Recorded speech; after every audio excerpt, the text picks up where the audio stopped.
Hello and welcome, dear colleagues out there, to another episode on DentalTV, the YouTube channel that is growing because of you. Don't forget to subscribe to the channel because we want to grow it. And today it's a great pleasure and honor to have Christian Rado Jarry. How do you pronounce your name correctly? Because we will reveal where you're from, but just give me the correct pronunciation of Well, your my name. middle name is Rado. That's how we pronounce it in where I come from. And the last name is Jarry. It's French. That's an interesting mix. And you see in the background, Dental Unit Podcast. Great pleasure to have somebody on the show that also is doing interviews and podcasts. I found you on social media and was thinking, okay, Christian is an interesting person. And maybe you give us a short introduction who you are. We already started giving a hint from which country you are, that you also are like a little bit a mix, and why you are now in Switzerland. You are actually living in Switzerland, working in Switzerland, but give us a short introduction, Christian. Absolutely. And Alessandro, thank you for the invitation. I have followed you for many, many years, I would say, in Instagram and also on YouTube. Education and information is infinite, and it's only worth when it's shared with people. And I appreciate very much what you do. And it's also one of the reasons why we also have a podcast that we should hold hands and everybody move forward. And information, the content you share helping clinicians, the content we share helping in different ways. I think that's how we all move forward and evolve as individuals. So congratulations for that too. I am a dentist, of course. I'm a periodontist. I graduated in Brazil. I'm a Brazilian citizen, half Brazilian, half French, right? That's where the Jarry comes from. And I graduated in 2004 and then did my whole academic curve in Brazil, became an implantologist because we have that specialty there. And afterwards, master and PhD in dental implants. The master was in perio because after some time, I figured that I was very comfortable approaching my cases with dental implants, but I thought that I could improve a lot soft tissue management. And that's how the Masters in Perio came along. And it did step up my game and it helped me a lot with soft tissue management. And over time, that's how I ended up in Switzerland because after doing this whole academic curve and being very much in love with the backstage of the things that I was applying on patients, I thought that I could have maybe an opportunity with all this backpack of information during the PhD and testings and animal studies and clinical studies to help the industry in a very altruistic way, to help the industry produce better products that will help my peers provide better care to patients. So it was a healthy 360 dream. I have a dream, as Martin Luther King says, and that was my I have a dream. Yeah, but it's interesting. That's an interesting topic because today, in the landscape of the dental industry, we are seeing less dentists working at the big companies, especially in higher ranked positions. So the CEOs, CFOs, CTOs, and so on are less dental related persons. So basically, for sure, great businessmen that know about economics, about numbers, about many things. But, and I see that the dental community is a little bit different. The dental community does not act the same as fitness industry, beauty industry, you name it, because I experienced that also when I asked for support, how to promote my social media accounts, how to get more leads, more connections. And all the people I asked for support, they failed because they thought, if I know how to sell a car, how to sell a shake, how to sell this and that, we can do the same for dentists. And that's why I really appreciate your idea of saying, okay, let me help the industry as a dentist to improve the products for the dentists. And so for me, this is a really noble and noble offer you're giving to the industry. But maybe let's get a little bit more specific. You're an implant dentist, you're a periodontist, so obviously I'm guessing you're working now for an implant company. And in Switzerland, we don't have that many big implant companies. So we don't want to advertise any company. But so you are working for? Today, I hold the Associate Director of Clinical Affairs globally at Straumann, based in Basel, Switzerland. I think today we have around 2,000 implant systems on the market. It's a huge number. I had an interesting discussion with Valdemar Polido on this topic, asking him if there are 2,000 different implant systems. So this means that there's no best implant. Because if there would be a best car, there would only be 2 or 3 brands and not hundreds or thousands of different brands. So this means, okay, if you want to build a car, 4 wheels, an engine, a nice design, some options, and then you can start going into the business. Okay, it's some details that are important to be successful or fail. But in the implant industry, it's interesting that so many different implants, different forms, different concept, different ideas are on the market. So what is your explanation of this? In the same context, I see that over the last years, there's an acceleration in new types, or let's say new models. In the car industry, I also see that any brand is bringing, for me, too many new models on the market. You lose the overview. You don't know why is this company bringing 5 new different type of implants. So which one is the best for me? Where is the one that I used for 20 years no longer good enough? So please help us a little bit understanding this confusion that is happening With right pleasure. now. Of course, if we pull the string all the way back to the 80s, where modern implantology was consolidated, right? Not experimental implantology with carbocho screws and blade screws and all these many friction subperiosteal type of frame for full arch solutions. Those were very experimental. Implant courses, they belong in a very gray area of implantology. The modern implantology came solving the right problems at the right time. So it's not fair to also compare the problems and solutions we have today with problems and solutions of the past. In the past, the gold rush was to figure out functionality. So it was mainly we were mastering osseointegration. The whole thing that the dental professionals were doing, they were placing implants and they would hope that the implant would also integrate to then figure out what to do on top. To give function to patients over time, this was no longer an issue because it was a given that implants also integrate. People and patients and doctors started to what's next, and patients became more aware of implantology, and they no longer wanted to just chew. They wanted to chew and look good, which the first implants, they were heavily machined with exposed areas, very metal based, and people wanted to function. Yes, that's premise number one. But then they wanted to function and look good. And with that, the whole industry had to adapt because implant designs from that period were no longer too aesthetic or they were very limited in restorative options. And that's how different connections came to the market, different implant designs came to the market to then give doctors and patients more flexibility with different gingival heights of components, with different emergence profile for components to best mimic the different areas of the mouth without having to use, for example, in the molar area. Because it's a molar, you would expect, well, it's a big tooth, it needs a big implant, but not necessarily, because you just need a fixture in the endostele, and then you can have a wide emergence profile of a crown, not necessarily following. So much more patient-centric. So you see, with that, we have a period of functionality, then a period of aesthetics was heavily demanded.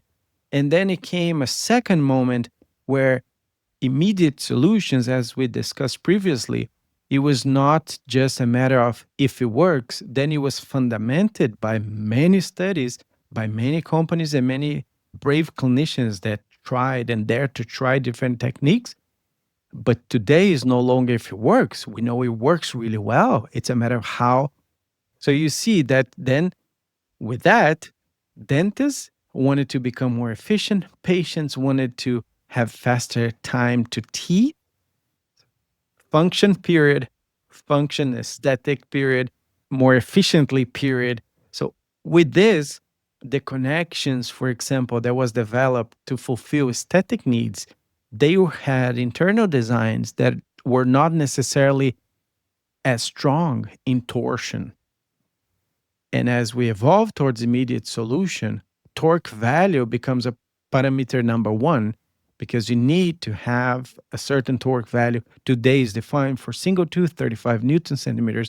So you need to have the certain torque value that other connections, if you're gravitating in higher torque values, they could potentially deform if it's an error there. So you see that solving the right problems with the good intentions, putting the right investment into research and development to really tackle the right problems, giving the right solutions. But we only know up until that moment. We don't know tomorrow. We can try to anticipate trends, but the problems that we know today, we solve today. And that's how, when you see systems that are changing over time, that is no longer, yes, it was very, very sufficient. I give you one example. Straumann. I won't even point the finger at a competitor. I'll look at ourselves. The classic tissue level that Straumann has, it's known, it set the standard for implantology, right? We see this worldwide. However, if you look closely at the implant, the classic tissue level, it's a robust amount of titanium, very small threads, and then a tulip flaring up to emerge into a crown. If you pay attention to it, to get to that implant in the mouth, you will require a number of drilling steps to get there. And it was a bulky screw of titanium. So to get there, you dig a lot of viable cells to make that implant fit. Today, the modern implant designs that we have at Straumann, for example, with the new line, as you were mentioning, it's the core of the implant is extremely thin, and you have the threads just engaging where the bone is. So to get there, you normally would require only 2 drills. So you have far less metal in the body and far more viable cells around, because it takes only a minimum drilling of bone out and the implant self tap its way in. So it's incredibly patient centric for that regard, that on top of function, aesthetic, for today, patients are more self aware. They also expect that you have less foreign body in the body, right? And that's, I mean, long story short, that's the direction. Okay. Now it's interesting that we see, as in many things in dentistry, cultural differences. So what is beautiful is different in different parts of the world. What do you expect as a patient? So in certain part of the world, they want immediate dentistry, including implants. So if you take out a tooth, doctor, replace this tooth immediately. In Switzerland, we are a little bit more conservative. So we explain to the patient, look, I extract the tooth, we wait, we do socket preservation, whatever is needed to be done. We wait 6 weeks, 8 weeks, we place the implant, we wait another 2 months, and then we put the tooth on. And our patients accept this. In other countries, they would not accept this.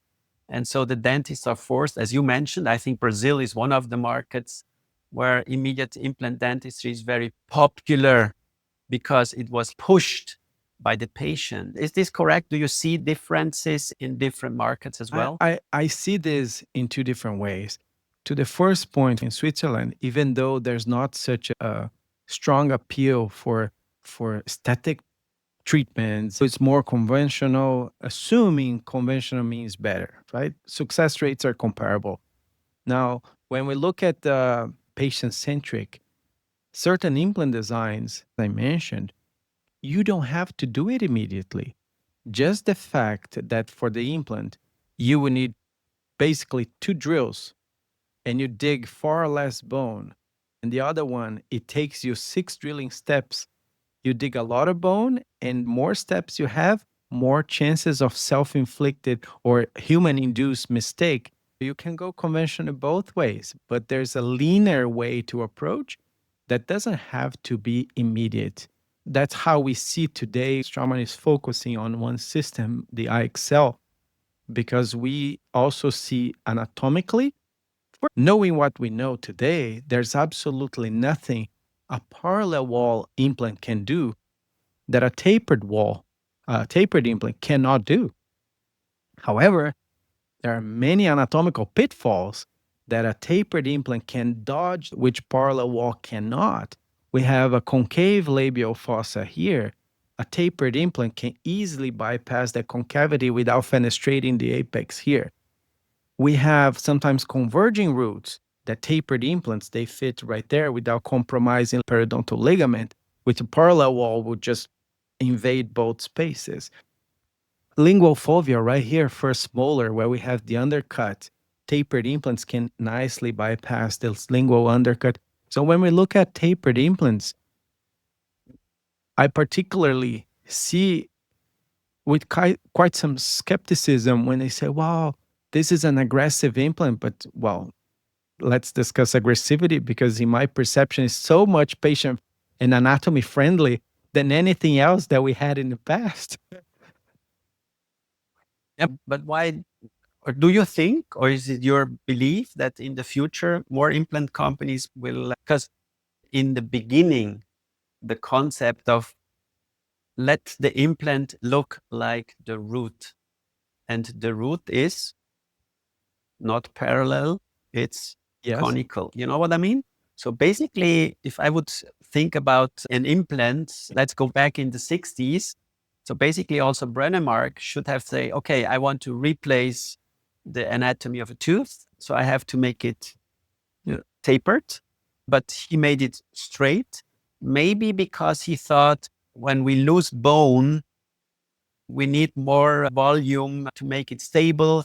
And I remember when I did my first 2-week course in Sweden, in Halmstad, the Brennemark course, they told us we lose a certain amount of bone every year. So basically make the implant as long as possible because you lose 0.5 millimeter or whatever every year. So if you make the calculation, you place an implant, it has to be 14, 15, 16, as long as possible that the bone resorption gets compensated by the implant being as long as possible in the bone. But we know that this concept has changed and that we are working differently. But so do you think that makes sense what you explained to me, that also the other implant companies should move away a little bit from their straight implants? So you look at other implant systems, they also started now at the point, they are starting to be a little bit more tapered. And so in the future, you think that the implant design will get closer to each other? Well, today, I cannot speak on behalf of other companies, but I have noticed a trend towards taper design. That's for sure. What you just said about Brandemark, for example, it's a great example that implants were meant to give function. And with Brandemark, he didn't start anything immediate. He was very conventional. So it was a matter of engaging a screw in a bone. So you would extract a tooth, you let it heal, and then you come with your fixture. So honestly, tapered or not tapered wouldn't really matter. The knowledge base is that that screw needs to go in and needs to osseointegrate. After then, it can be restored and continue with life, predominantly in full arch, right? How the implant started was predominantly in full arch, and that hexagon that was on top, it was not even meant to be an index for the restorative work. It was just an index for the mount to rotate the implant on site because the component that went on top, it was not even index, it was fully round, right? For full arch, non-index for multi-teeth situation. Over time, as the knee changed and different restorative approach, the hexagon started to be used even in single crowns, for example. So you see the needs were changing, and the industry, of course, had to adapt. No industry wants to be remembered as the Kodak or Blockbuster or the cases that came made an impact and made not so smart decisions and faded with the wind, right? So companies that are wise have to adapt. Today, we know, as you said, despite the similarity of a conical root of a natural tooth and conical shape of an implant, we know it's coincidence because we need to anchor that implant in a bone. We don't anchor the implant in the socket. The implant doesn't behave as a cork, as a bottle cork. You cannot do that because if you follow that path, very likely you're going to have that thread exposed over time. So you want to follow a different path voluntarily and then graft spaces, creating this thicker interface between the thread and the soft tissue to minimize the horizontal resorption over time. So the design will be, it's mainly now to enable primary stability, to bypass anatomical structure, and to minimize having to dig out precious bone unnecessarily. So if the companies, other companies out Yeah. there are going in that direction, I wouldn't be surprised, but I've been with Straumann now for almost 10 years and I see where we're going and the reasons, patient-centric reasons that we're going that way. Now, other companies, I could not speak on that. Yeah. Yeah, but basically it's Yeah. not only the implant, it's the whole story around that. And I had an interesting discussion with Diego Gabatuller, that now is the CEO of Geistlich, and he was telling me, Alessandro, do you know that Switzerland is the first country where the number of implants is going down? So we have the preventive measures are finally bringing the fruits that the younger generation needs less dental treatment and obviously also less implants.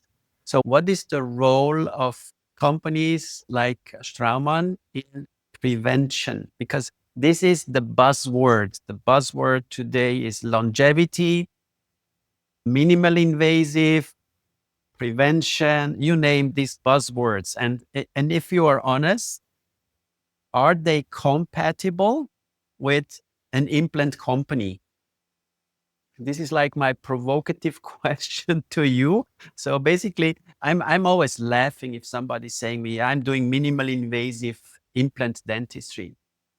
If you place an implant, you had to remove a tooth or the tooth fell out or whatever. So it was very invasive to the patient before and even if you do like microsurgery and whatever. So basically, okay, what is the connection between an implant company and the longevity, prevention, and minimal invasiveness trends in I dentistry? think it's all connected, Alessandro. What Straumann does not actively is, for example, because we don't commercialize toothbrushes, we don't commercialize toothpaste. So this is another segment on its own. Should an inflammation become a periodontal disease, then yes, even though we're a manufacturer, we have many resources and many products to still try to save that tooth. We have Emdogain that is very successful, just recently celebrated 20 years of Emdogain. We just recently celebrated at Vienna, very successful rebuilding diseased dental structures, right? If you have a pocket, you have a periodontal disease, that site can be treated and regrown into healthy tooth once again. Now we know there are many factors why people lose teeth. There is not just bad hygiene. There could be occlusion. There could be medicine related, some chemotherapy. There are tons of elements that can make people lose teeth. And then when we get to that point and it shifts towards implant, of course, then surround ourselves with solutions that are minimally invasive, as we discussed, enabling also patients that cannot go under augmentation procedures by investing in different implant alloys that are stronger, enabling shorter and narrower implants that you will get patients to implant treatment directly without the need of going to multiple augmentation surgeries. And additionally, when everything is restored, every implants are in position, should that also evolve to a peri-implant disease, then we're also investing heavily into maintaining that implant. It's important. People sometimes save throughout their lives to have that dental treatment done. It's a moral obligation of a company to also help keep that engine functioning. Like a car industry, you need to keep the parts and have that engine functioning well. And we treasure how patients really value, and sometimes they invest more to have a better product, as we discussed in the beginning. We have solutions for peri-implantitis, like the Labrita brush, Galvosurge, that are mechanisms to clean up that peri-implant disease in whichever stage that is. I don't want to get into different technical requirements there, but we also invest heavily on trying to maintain implants in the mouth.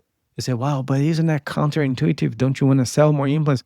Yes, we do, but there are tons of patients needing implants that will be either for trauma, orthodontic reasons, even if they're born and they're kept perfectly healthy with public health measurements to, as you said, in Switzerland, there will be accidents, there will be orthodontic reasons, there will be eventually prosthetic or cosmetic procedures that will eventually weaken the tooth and then eventually could crack, like veneering and onlays that are sometimes very cosmetic, and on and on. Implantology, I think it will only grow. I don't see any way in which, or a segment of dentistry in which there will decline. It will only grow. It can be in Switzerland. I can say after 9 years, we're very privileged to live where we live.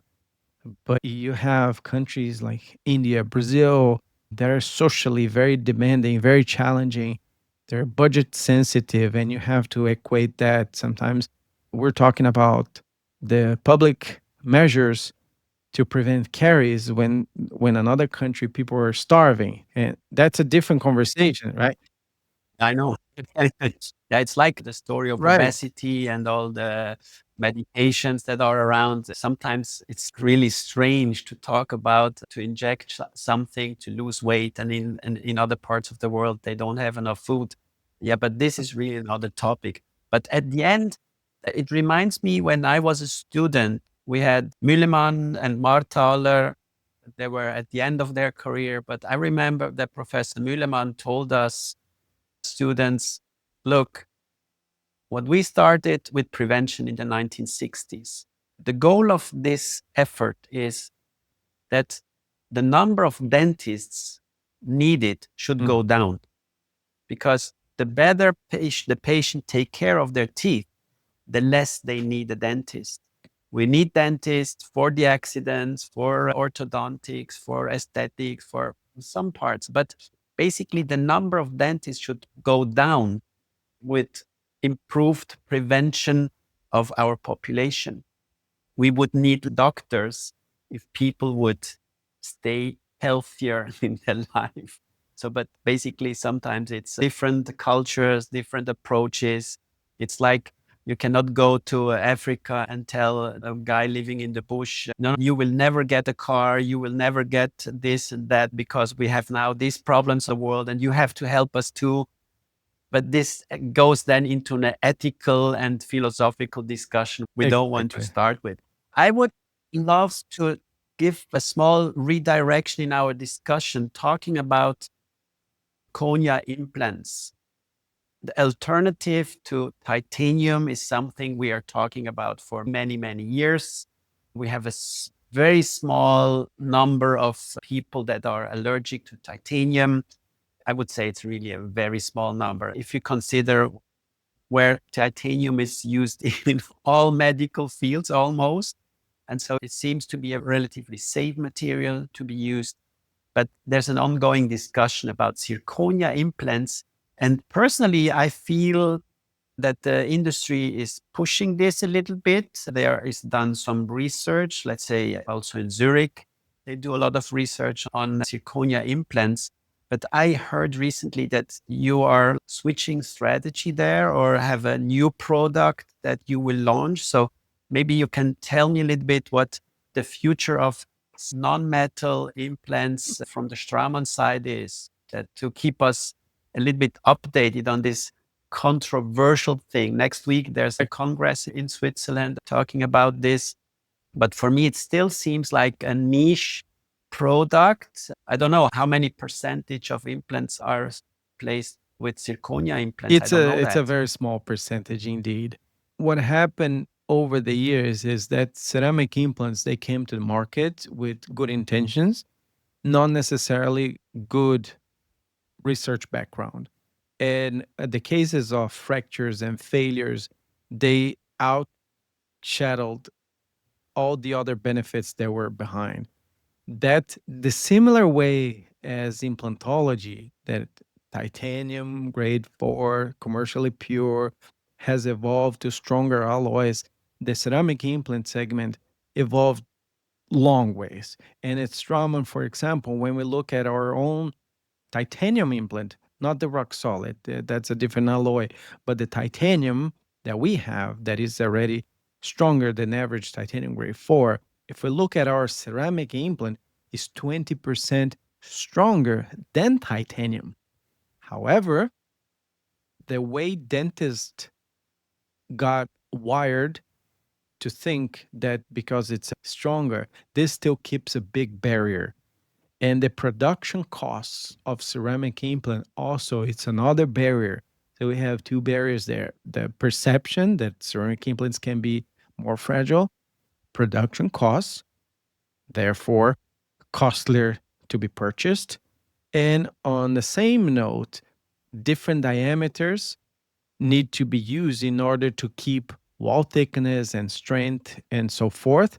That makes the ceramic segment more limited in terms of indications to be approached today. It's changing rapidly.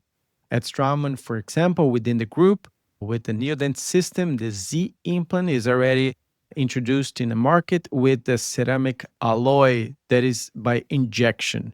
So it's no longer milled, it's by injection. I mean, injection molding is starting to take place more and more because you can play better with the different alloys to get to different shapes that today is needed in implantology, as well as working on prosthetic components. Because what Straumann is being very careful is not to repeat a potential misperception that we enter the market and they say, well, but that's, as you said, very niche. There's only this handful of patients that would take it.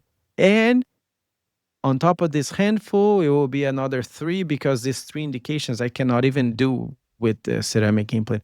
So Straumann is working always constantly with the research and development to be able to tackle this once and for all and bring an implant system to the market that would be equivalent, that would be mirrored to what dentists can do today with titanium. So with this, we have no doubt that over time, as we start to mirror the capabilities of both, and then giving reason to believe scientifically and clinically, no doubt ceramic implants will take up and take up and take up, because research show that if you a random patient that has no idea about implants and you say you're about to lose this tooth, you have two options. One is metal, one is white. Would you pick? 9 out of 10 will tell you they would take the white. Already there, point blank. So it's a patient perception also that is more pure, is more organic, that is cleaner, that resembles something that they already had, that it was a tooth that was white. Right. So with this, we see with very good eyes the trend. Ceramic implants will grow over the next decades equivalently as patients are becoming more aware, more self-care, then production costs, indications are equivalent. I have no doubt over time, titanium implants will start losing space in ceramic landscape. It's good. Let's wait and see. Because I think the pressure to the industry is not that big as it, for example, was when composite came on the market, trying to replace amalgam. Also, there it took a long time, and still today, amalgam is widely used worldwide because it's a cheap alternative. But the pressure was bigger because everybody knows that amalgam has quicksilver inside, has toxic elements. Okay, then you hear all the others say, yeah, we have this monomer discussion. At the end today, we have the fluoride discussion. We have a lot of discussions. And that's also a problem of social media and all these resources and even dentists. And this is something that I really cannot understand. There are really also dentists influencing the public on going the wrong direction with medications, with not using products that have been scientifically proven. And if you look behind, they are selling Yeah. their products. So the majority of those people that are playing the doctors on social media, they say, dear patients, why are you still using this and this and this? It kills you and it makes you blah, blah, blah, blah, all the negative points. But I have the solution. Yeah. You know what I mean? Buy my new toothpaste, buy my supplements, buy my this, buy my that. And this smells a little bit, but the public reacts to this. And on the other hand, the serious doctors are not allowed to do proper marketing. We are not allowed to show before and after. We can hardly explain in a good way to our patients what good dentistry is all about. On the other hand, the fake doctors are allowed to do whatever they want. So this is also something that we should take care of. This is the idea I had, the initiative to work on the image of dentistry in the public, which still is, for me, too Mm. negative. If you ask somebody, pain, I throw to you the word pain, and I would say 90% would say dentist. Yeah. You know what I mean? So we still have a negative image in the public. And I would ask companies also like Straumann and other companies to make some efforts to work on this image. We need an image campaign to educate the patients that we are Yeah. not the bad guys, that we want to help our patients to live longer, to live healthier, to look better.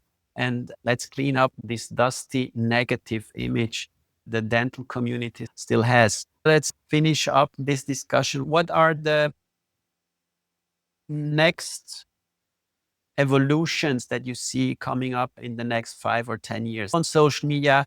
Because with all this artificial Yeah. intelligence jumping out, you say in Japan they are growing teeth. Cancer will be. It's like our son who works for Roche was saying, "Hey, Dad, forget it. Cancer is like a big term with a lot of details below that. So you cannot say against cancer, we have the Yeah. vaccine against caries, against periodontitis, we can grow teeth, we can do this. It's interesting. The study that is cited and a lot on social media, even non-dentists saying, maybe we don't need the dentists anymore because in Japan, they have Yeah. grown teeth. And then if you read the article, they grew teeth inside of rats, but they were not able Yeah. to grow enamel. They were not able to grow enamel. So basically, why should I grow Yeah. just a part of a root? You know what I mean? If I want to grow a tooth, it should Right. be a tooth. And the tooth has the different elements, the pulp, the dentin, and it has enamel. And because enamel is not a vital structure, it's a crystal structure. So basically, they didn't find how to grow Yeah. this structure. You know what I mean? And this is a challenge, but they need funds. They need to invest in their research. And then it's great that the public is talking about you don't need the dentist anymore because if you lose a tooth, just put this pill or give this injection and the tooth will grow again. So, what is your vision for the next 5 or 10 years? Well, we have so many topics that you brought up now. The first one, I think, with this discussion about Japan or whatever that is, I remember since I was in dental school and I started in 2000, people were already telling, "Oh, you did such a bad decision choosing dentistry because very soon there will be people will be just transplanting or growing teeth here and there." They already did this some place, whatever.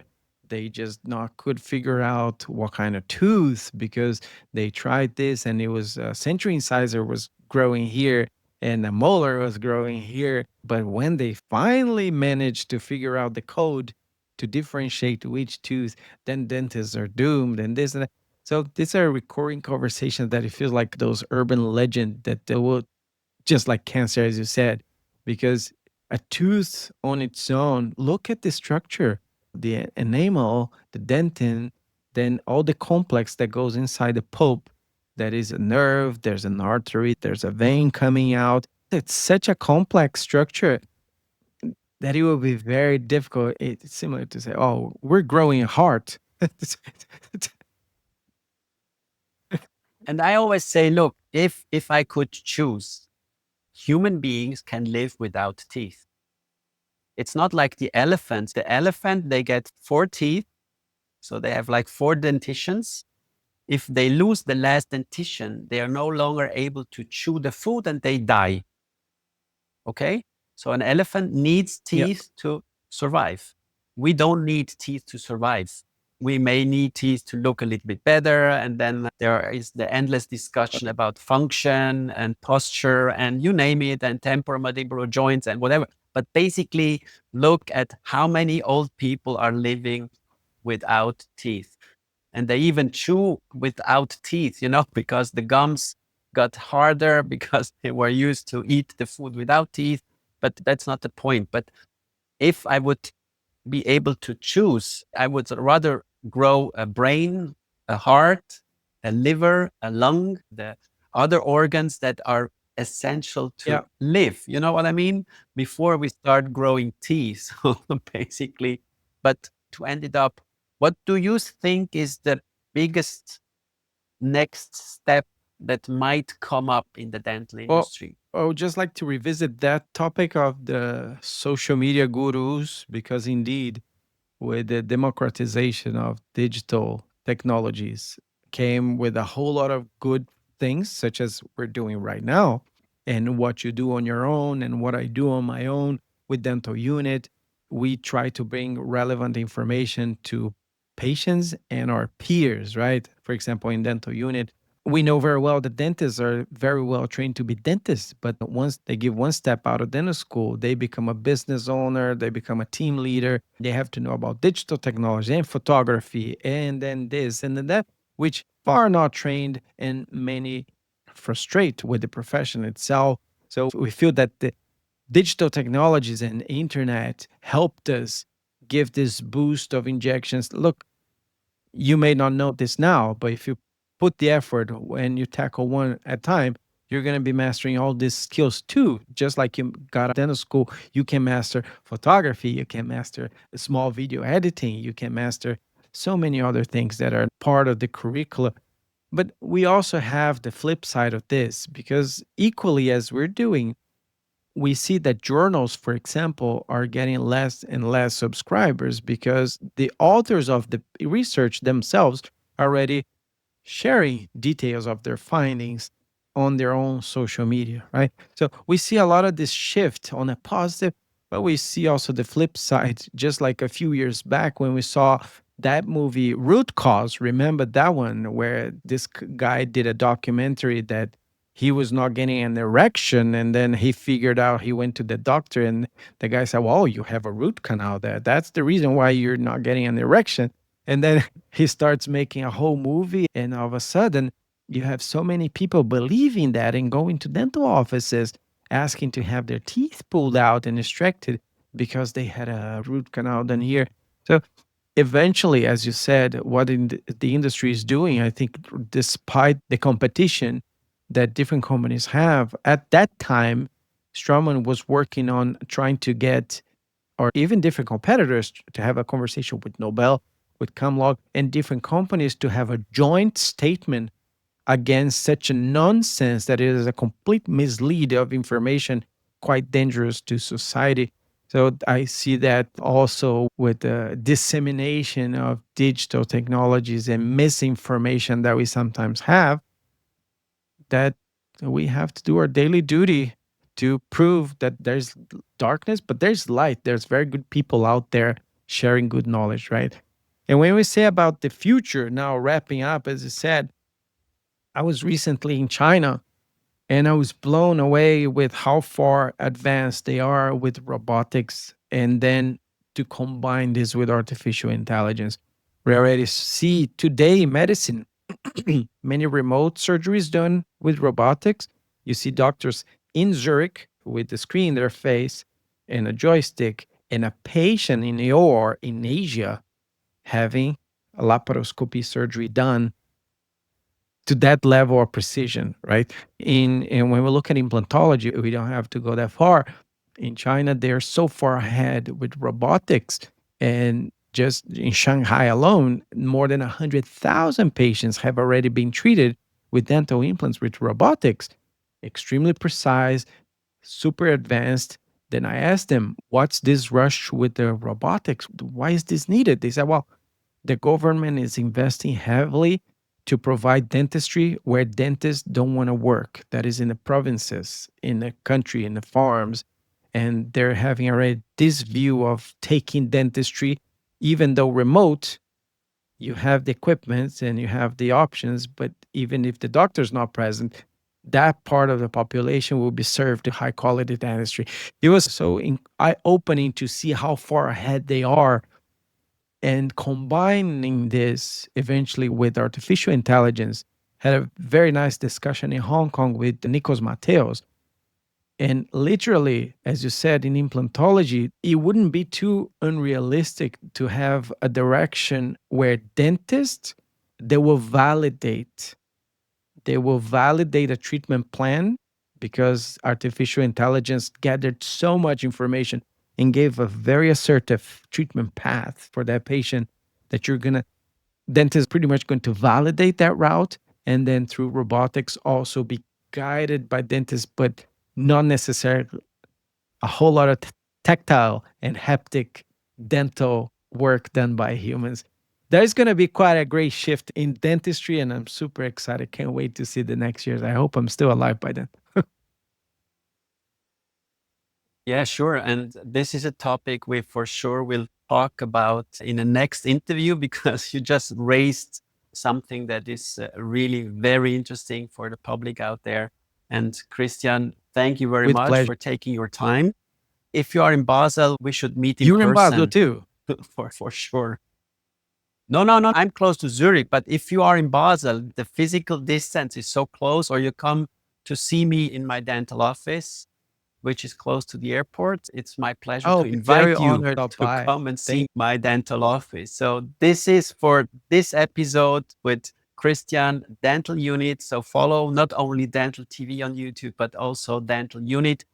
I have to check out because recently YouTube was announcing that we can do collaboration posts. So I will check out if we can simultaneously publish this on our two Interesting. channels. This would be a great option because, as you mentioned, Christian, we should collaborate more. We should spread out the word, disseminate information and knowledge. And that's what our projects are all about. Christian, thank you very much. Take care and Alessandro, thank you see very you much for the soon. invitation. Bye Thank you, bye. everybody.